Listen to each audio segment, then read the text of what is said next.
Here, look at, I'm telling you right now, so just in a second here, so George Tchortov, who just walked in, he's probably been a very busy guy, considering how evil he's been in Designated Survivor. That's true. He has been very evil. So if you haven't, again, once you're watching on... oh, look, he's pushing those 5 guys in front of him. Okay, so we're going to show you a little bit of George's work, and then when we come back, get ready for George Tchortov in studio.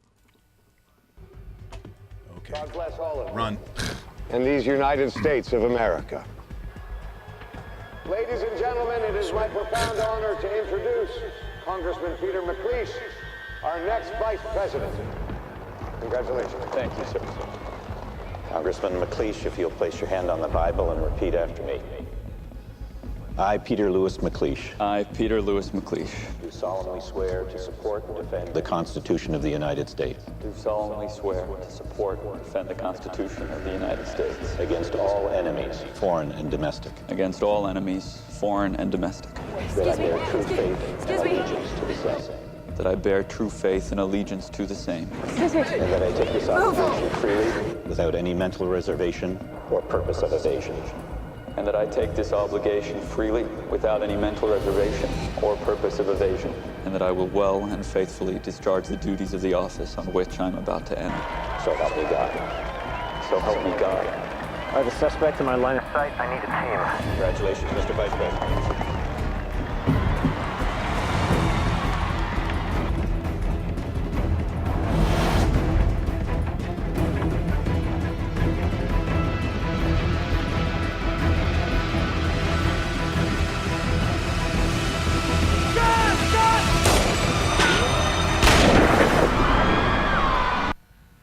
Well, and there it is. Not that George, I think, necessarily has firearms and tries to kill the president. And for God's sakes, it's Kiefer Sutherland. I mean, I leave Kiefer alone. I mean, if you saw Lost Boys, you know he does some pretty good work. Stop shooting at him.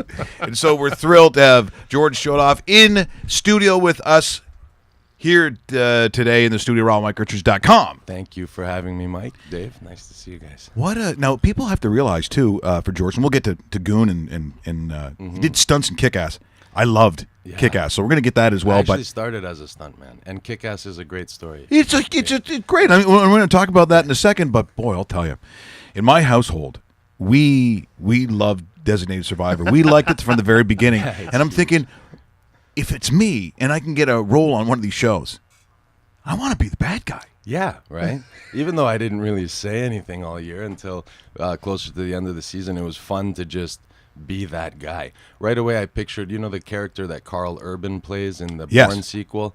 I was like, that's the guy. He just looks like that and does what he does, and it was fun. It was fun. It was a good exercise in acting, because acting's usually, hit your mark and say a bunch of stuff, then move to the other mark and say a bunch more. But this was just like all marks, no words, and it's fun. So there's Paul Smith, our good friend Smitty, because Elias was in yesterday, Tufexis, and now I got to say it. So Paul Smith, agent to the stars. Agent to the stars. Just making me. You're not. It's true. It's true. Are you? You're not a Montreal Canadian fan, are you? You know what? I'm a hockey fan, period. And I just hope a Canadian You team gotta like wins. a team, George, though, right? I mean, When growing I was up, young- no? Growing up, yes. Growing up, Leafs. All Leafs. Now, you're a Toronto boy, born and raised. I was born in Niagara Falls, but I came here when I was 4 years old. Okay. So pretty much. So where was high school for you? High school for me was Sir Wilfrid Laurier out in Scarborough. Laurier. Yeah. Oh, okay. I grew up at Morningside, Lawrence, and Kingston Road. My first job was at the McDonald's. That's still standing. It's still there. I drove by it today. Are you kidding me? Yeah. And I still make the trip out there from downtown where I live now to get Chicken Joy right next door. Chicken Joy. The best. That's been there since the 50s, I want to say. best. The Okay, best. I got to ask you this, too, and I hope the answer is no. Oh, my God, George, I hope you're going to say no. You haven't stayed at the Haven app, have you? Kingston Road's famous Haven-App. There's the Roy Croft. I've stayed at the Roy Croft. I've stayed at the Super 8, but never the Haven-App. There's like the Alpine or the Avon or something, and you just look and go, what? People are... I just remember being a kid in the 80s and my mom driving home late at night, and the islands would be speckled with people. Business people. Yeah, transactions. Yeah. Nice way of saying it, right? Yeah. Well, I try to be as nice as I can. Well, and here's the thing. So I talked to Smitty, and I said, we're just getting started. It's going to be tougher to get sort of Hollywood people in there. He goes, do you watch Designated Survivor? I'm like, Oh, yeah? Yeah, I do. He goes, do you want to have, George Lee plays this guy? I go, oh, he's a bad guy? He goes, yeah. And of course, he also was in Goon. I go, how are we going to get him in here? He goes, well, they film. Is it in Downsview? Where do you film this? It's in Downsview. You'd be amazed how much of what you see on the screen isn't actually there. They do a really good job at turning Toronto into Washington. There was a time where, American shows would come to our town and film, and you could tell, oh, that's the Eaton Center, that's University Exactly. Avenue, Yeah. that's this, Yes. that's that. But they do such an incredible job on Designated Survivor of completely fooling us. So many people are like, they actually shoot that here? Like, people think it shoots. Well, in I Washington. didn't know until I was told. I wouldn't have Yeah. known. I wouldn't Yeah. have known. And you really got to look hard, even though I thought there was one chase scene, sort of a chase scene. And I'm like, is that Kingston Road and Old Kingston Road? I couldn't tell, but you start looking for signs and stuff. I'm like, why Like am I that little wasting? What kind of loser am I? Why am I even bothering with when all this stuff is going on? And there's Wells running around, and then and Kiefer Sutherland. So let's talk about Kiefer Sutherland, another Canadian. And Yes. I just like his work. 24. I mean, I saw every second of that. Yeah, But, I haven't seen all of it, but he's the best. And I didn't even get to meet him on set, to be honest with you, because our scenes were always apart. Yeah, because you probably weren't really shooting at him. That's right. Oh yeah, no, I was shooting at a giant white piece of paper. But the word on the street is he's the gold standard. Like That's is great. He's And the that- gold standard. Like he shows up ready, he's happy, he's easy, he's driving the show, and he cares about it so much. He's just the consummate professional. Isn't he one of the producers or He executive is. producers? He is. He Yeah. pulls off the presidential look too. I don't know. He almost looks a little bit smaller, Yeah. and the glasses kind of Yeah. give him that Yeah. look where you sit there and you go, he's more believable than what they actually have in the White House right now. Right, right. Yeah. A lot of people, like I say, this show's not about. It's called Designated Survivor, and it spans so many important flashpoint topics in the States, from healthcare to education to arts funding to terrorism to international terrorism. But really, to me, the show is about the perfect president.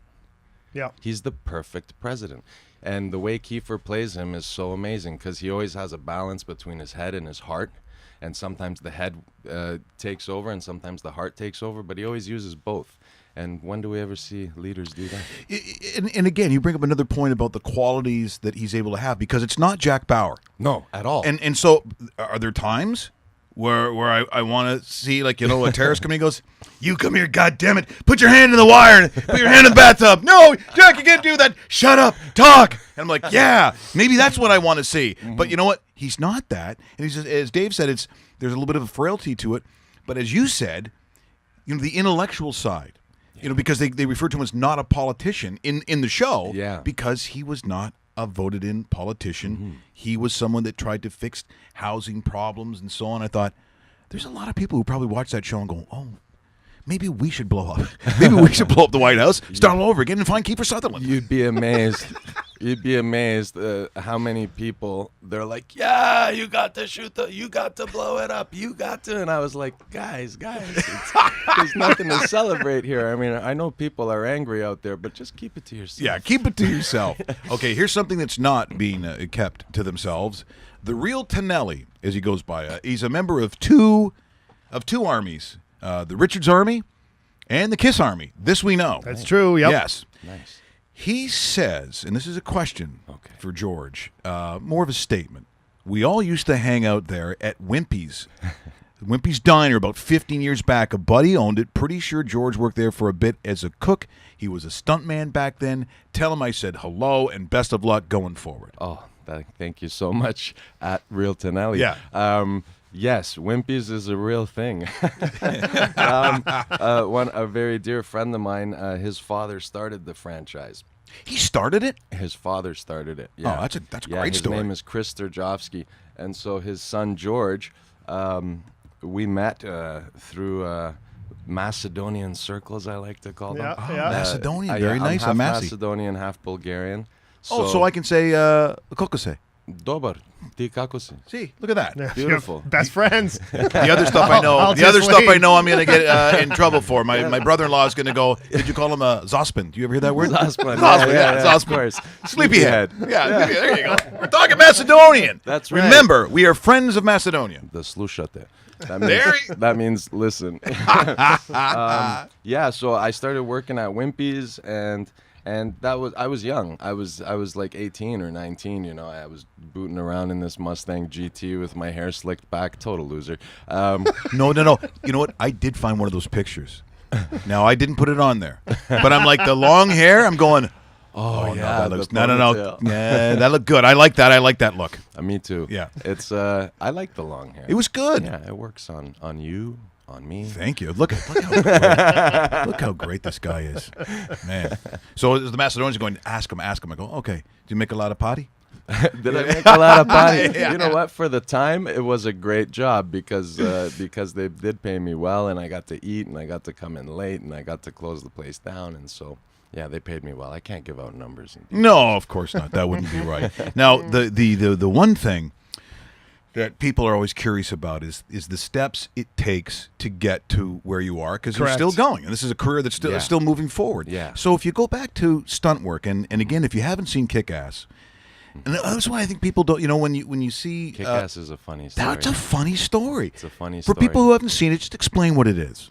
Kick-Ass is a movie about a not-so superhero, about an ordinary guy who takes it upon himself to stop crime wherever he can. But I wasn't actually in the movie. I was credited because as a stunt performer, I was hired on that show by a good friend of mine named Brad Allen from the Jackie Chan stunt team. And he asked me to come out and do some fight stuff, which is kind of the stunts that I did. I wasn't like a high fall, fire burn, get hit by a streetcar kind Right. of guy. I did mostly martial arts stuff, wire work. So do you know martial arts? I do. So what did you study? What was your? I studied Filipino martial arts under a man named Guru Jun de Leon, who is, I would say, the best in North America. So we know what Brazilian jiu-jitsu is because we've seen that. So what is the Filipino trait? martial arts, the traditional name is arnis or kali. Some people also call it eskrima, which basically means bladed weapons. During the times when the Spaniards were colonizing the Philippines, they had outlawed this sword fighting because they were getting hacked to pieces. And so in an effort to maintain their style and their martial art, the Filipinos hit it with sticks. You know what? I think I saw an example of that. I watch Anthony Bourdain, and he went to the Philippines. He went in there, and I saw, what are these guys doing these moves? They said if they didn't, because they were getting so overrun by the Spanish at the time, they developed this art. So now I know what you're talking about. Yeah, totally. So it's stick fighting. It's the only martial art that starts with weapons and ends with empty hands. Like if you go to a traditional karate school, you're going to learn all your blocks, kicks, punches for years. Taekwondo is more of the then, legs and that. And then they'll give you a sword or a stick or a bow staff or nunchucks or something. But in Filipino martial arts, day one, it's like you have to have 2 sticks and a knife. Yeah.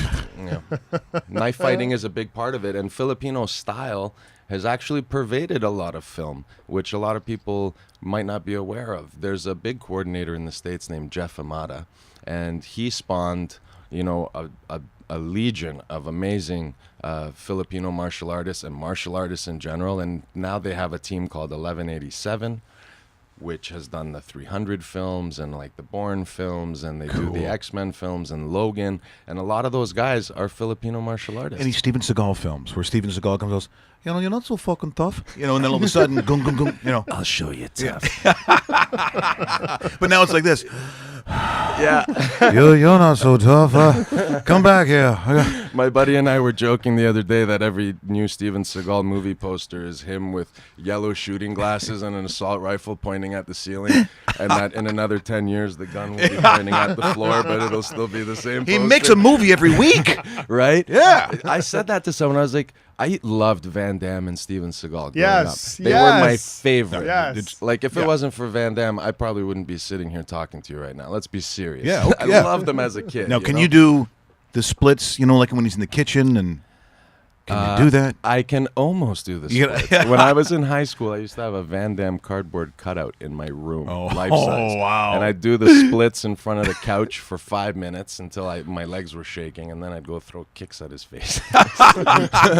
Yeah. But I always used to say, like, the movies I remember Seagal and Van Damme for, at that point, there was like 6 or 7 movies, and it was like, wow, these guys are huge. They've probably made 60 movies since then that no one has seen. Seagal made 60 movies last week. Yeah. Like he did one. I think it was like over. I was saying like it was like Hungary or Bulgaria or something like that. Oh, yeah, that's and his he favorite. was supposed to be fighting Martian vampires or with the sword. And I'm like, okay, Steven, I call him going, we're friends. Enough. Okay, the vampire, you're on Mars, and Right. you know you're wearing the big leather coat. You know the hair's really black. Nothing doesn't look good. Right. It looks like someone just took a piece of paper and sprayed it on. But he doesn't need to do that. Now, getting to the actual mixed martial art, Dave, you did, what was your discipline? Just Taekwondo. Yeah. Taekwondo. Taekwondo's nice. The split part is where, it's all legs, it's all flexibility. Really helped out with a lot of other sports, and you probably find that with everything else. Yeah, totally. Soccer, I think. There you go. I think certain sports require a lot of agility. Soccer and basketball, I think, are the two sports where if you're a martial artist, especially a Taekwondo guy, you go out onto a soccer field, you'll never get knocked over, tripped, anything. Yeah, That's exactly right. Change directions quickly. So does MMA interest you at all? The way I was sort of trained in a traditional way, I had to basically, like the old kung fu movies where you kneel on the steps and it rains and it pours and they put out a bowl of rice and all the people who take some rice get kicked out and it's left down to the last guy who suffers the most. Like, I had to go through an arduous process to get into the school that I went to because at the time my guru was very selective.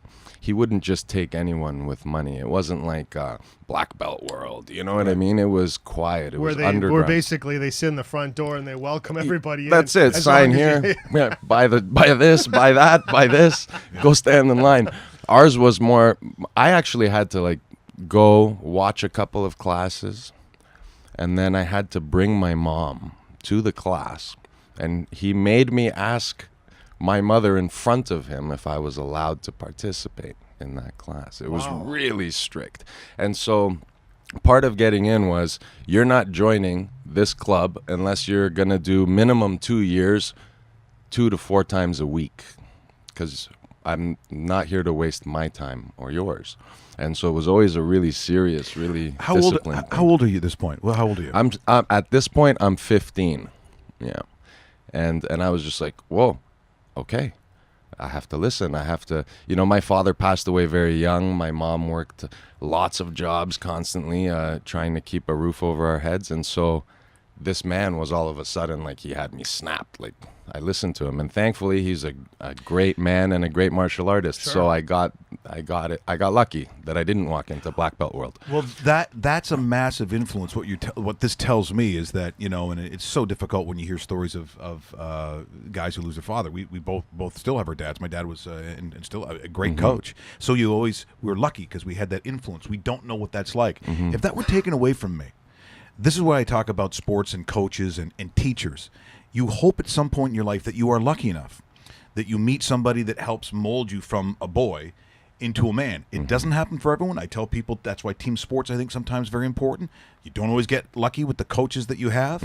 But I would also say to you, I know you talked about lucky, but you also at 15 made a really serious decision to have discipline. Yeah. And without a dad sometimes, that's not easy to do. It's easy to get away from you. But obviously your mom must have been a huge influence on your life as well. Yeah, totally. She's the biggest influence in my life. She's so strong. The things she went through without a tear, always smiling, always happy, always trying to uplift the situation, always, constantly. And so for her, the way that's, trickled down into my blood is I could walk outside right now, and if I saw the windshield on my car smashed and keyed up, I'd just be like, meh, someone else somewhere else has got it way worse. And that's one thing my mom always used to, my mom's really funny. She's got good one-liners, and sometimes, you'd see someone with a difficult life crossing the street, and my mom would be like, yeah, you think you got problems. Yeah. But there's something in the Yes, joke. of course there is. Yeah. Of course There's is. something in the joke. The way she says it is like, laugh now, tomorrow that's you, if you're not smart. You know, I know a lot of the, the Macedonian families that I'm close with. A lot of them appreciate so much what they have here because back in Macedonia, and depending, It's third world. You're talking mountains. You're talking goats, Mountains and goats. and then depending on the part of whether the other countries recognize if they recognize Macedonia. Mm-hmm. You know the Greek people, Sorry, Dave, you know what I'm talking about. Yeah. You know what I'm talking about. or more the Yugoslavian side. Mm-hmm. They come over in the 50s. They go to the Danforth. And so you have the family I know is Bozanis, a name changed. Actually, is Bujanin. Then you have Stavros and Vitov and that whole family. And they all helped each other. They weren't the families you see now. John Jr. did not, and his father, who just passed away a little while ago, they weren't born millionaires. They had to make it not at themselves. all. They trusted each other, and there's this framework that they built. But they have that mentality of don't look yourself in the mirror too long because the guy outside, you're not that far away from him. Yeah, Steve Stavros is an incredible, a great example because he's a guy who started selling fruits on the Danforth off of a skid that he found in an alleyway, and when it was time for Steve to leave us, he was the owner of the Raptors and the Leafs and Nob Hill Farms. And Nob Hill He Farm. built our city. Yes. There's another Macedonian named Mike Illich, who Mike Yes, Illich is yes. big in hockey. For hockey fans, they would really know who Mike Illich is. He's from the same village as my mom. Is that there is a picture that I've seen that is a soccer team from the Danforth, and in the 50s. They must be in the great. 50s. You should see the names though in it. Yeah. As they were young when they came over, and none of them knew the language. That's the other thing too. Mm-hmm. None of them knew the language. A lot of them went to the restaurant and food sort of side of things, but what they have made of themselves. It's a great story, and I'm going to go from that warm story to Goon. It's a tough transition that I'm attempting here. The segue, not as smooth, Dave, as I would have liked. But, of course, even though it's a Macedonian person, more Russian in this one with a brother. And I will tell you, if you haven't seen the movie or you don't appreciate the way that certain people in a hockey locker room would talk about someone's mom, this clip is not for you. My fucking helmet! Starting to go with Michael Belcher. Call him Belchy. He's from Regina. Regina? He drinks a lot of hand sanitizer. What's so fucking funny, giggly bits? We have your mama right here. There she is. Look at this beautiful smile. There she is. Say hello. It's called fuck your mom. Now, does that guy look like a killer? Just like a Belcher. Fucking Chernobyl motherfucker. Yo, yeah. There's something that's not for Mother's Day, and by the way, Happy Mother's Day the other day. That's not the. But Yes. you know what? That must have been a lot of fun. Can Yeah. you skate? Like, are you? I could skate. I could skate. I like to consider myself an athlete, but I'm nowhere near a pro hockey player. So I can get on the ice and skate and shoot and all that stuff enough to make a movie. They trained us also, especially a lot on the second one. But that scene, the helmet scene, is really funny because when I got Goon, at that point in my acting career, I was like trying to be really professional. I said, I don't care if it's a student film or Steven Spielberg. I'm not interested who's writing, producing, directing. I just want to do my best. And I'm going to treat every job the same. So I read my scenes. I did this audition. I show up in Winnipeg where we shot it. Yeah, God's country. Yeah. Portage La Prairie There is you the go, town. there you go. Hey, his brother. To tell the story, you got to tell the story. I'll tell him later. No, got to tell him now. Because people watching know. Okay, so my brother was in that movie as well, but he was in the penalty box at the time. I Okay. think he was the timekeeper in that movie. I think you guys shot in Portage and I think Selkirk, Manitoba too, right? Was it Selkirk? I'm not sure. There might Yeah. have been scenes that I Yeah. wasn't in that they shot. Yeah, Yeah. there's a couple of them, but we're not talking about the Gilmore stuff, right? No. But this scene, I walked in with this sort of not knowing who was there or what was going on. And I'm like, oh my God, that's Jay Baruchel. Oh my God, that's Sean William Scott. Oh my God, this, like, whoa, hold on a second. And that was the first scene we shot. That was like Day one. That was the first shoot? Day oh, one. my God, that's hilarious. And I was just standing there with Sean, and it was great. It was a bit of a baptism by fire thing. A lot of improv in that movie, which was great. I really like that. Sometimes I don't like being restricted. Okay, so talk about that, because a lot of people, we don't understand what you have to do. We assume there's a lot of memorization. We assume these pages of lines you're trying to do it. And then someone like yourself comes in and said, yeah, but the director let us improv a little bit. How do they set that up? They say, here's what's going on here. Do you have to hit some lines and then go off? How does that work? Yeah, sometimes it could be like, say this and then go wild a bit. And sometimes it'll be stick to the script, do it once, twice. Okay, we got that. Now do whatever you want. Give me something different. Have fun. So the helmet scene, improv or some stuff? Helmet scene, we, again, say these 2 lines and then go off a bit. Take off with it. So you got to come up, especially in a scene like that, you're like, as a Russian person, you might be saying something like this. I mean, that's kind of a fun thing to do. It was great, and the audition sort of went that way too, where it was done. My callback was done over Skype, and I didn't have a physical webcam, so I had to empty my room, take my iMac, put it on like 4 feet of books, so that I could Skype this audition with the whole room around me, and that's all it was. He didn't even want to hear the lines. He was just like, insult my mother. Go for it. Let me hear what you got. Now, did you have to borrow a little of the accent? Because if someone who's part Bulgarian or whatever, I mean, can you read Cyrillic? Can you read it? It's tough. I wouldn't say I can. But it's a little bit in that culture. So to imitate that accent is not that far away for you to do that. No, the accents are not far away, but they're not exactly the same. Right. Yeah, so it makes it easy. And because I speak Bulgarian and Macedonian, and I went to public school, which is the best thing in the world, because I grew up with kids from everywhere, and I got to try food from everywhere, and I got to hear accents from everywhere, and sleep at kids' houses that were from it was amazing. So accents for me are something I appreciate. So I really, when I hear an accent, I'm like, excuse me, Mike. I'll be listening. I got to hear it. Yeah. Good for you. What a very nice. Look, it's funny. You meet people and you see what they do for a living. We've not met beforehand. I'm thinking, I hope we hang out. I hope you come to I hope you come to parties with me. I mean, it's just you get to meet these people. Like, but the other thing is, of those people that you met on movies, everyone doesn't become friends. We often think that it's rare. You come across and they were in all these scenes. Sometimes, as you said, you don't even saw Kiefer Sutherland because you weren't in the same scene at the same time. Yeah. Who did you get to meet on that? Did Liev Schreiber? Did you get to meet him? On Goon, yeah. I got to spend a lot of time with Liev, especially we were in Winnipeg, and so there's not a hell of a lot going on. Uh-oh, Dave. Sorry, Dave. That's and so after work, we were doing night shoots on that movie. So, after work, we would all have beer and bacon and eggs for breakfast as it were, because it was 8 a.m. And then we'd sleep. And on the weekends, we were already on this night shift thing. So Liev and I had some very interesting times together. Yeah. He looks awesome. He looks like, Ray Donovan, we talk about it. I love Ray Donovan. That's an awesome show. And, it's great. And so, Jay, do you get to meet Jay at all? Jay's my best friend. Like, he's amazing. Yeah, we met on the first Goon, and it was almost like we were finishing each other's sentences. Like, we just got along so well. We have so much in common, from our our relationships with our mothers and our upbringings and the types of neighborhoods we grew up in. And he's also embraces everything around him, and so we have so much in common. We hit it off instantly. Yeah, we talk daily. Now, what's next for you? I mean, you've everything that you've done so far that we have shown.